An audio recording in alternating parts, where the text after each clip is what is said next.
Hi, ഞാൻ doctor Nishanth, consultant orthopaedic surgeon, bone and joint foundation, Thrissur. Thyroid ഹോർമോണും എല്ലുകളുടെ ആരോഗ്യം എന്ന സബ്ജക്റ്റിനെ കുറിച്ചാണ് ഞാൻ ഇന്ന് നിങ്ങളോട് സംസാരിക്കുന്നത്. തൈറോയ്ഡ് ഹോർമോൺ എന്നത് എല്ലുകളുടെ ആരോഗ്യത്തിൽ ക്രിട്ടിക്കലായ റോളുകൾ ഉള്ള ഒരു ഹോർമോണാണ്.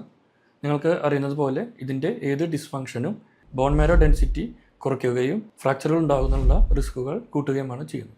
സാധാരണയായി തൈറോയ്ഡ് ഹോർമോണുകളുടെ വ്യതിയാനം മൂലം ഉണ്ടാകാവുന്ന സിംറ്റംസ് സന്ധിവേദന, മസിലുകളുടെ വേദന, തേയ്മാനം എന്നിവയാണ്.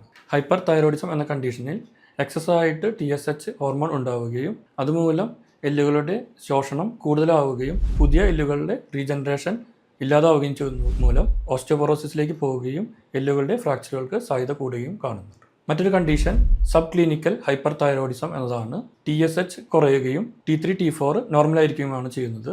ഇത് കൂടുതലായും കണ്ടുവരുന്നത് ആണുങ്ങളിലും പോസ്റ്റ് മെനോപോസലായിട്ടുള്ള സ്ത്രീകളിലുമാണ്.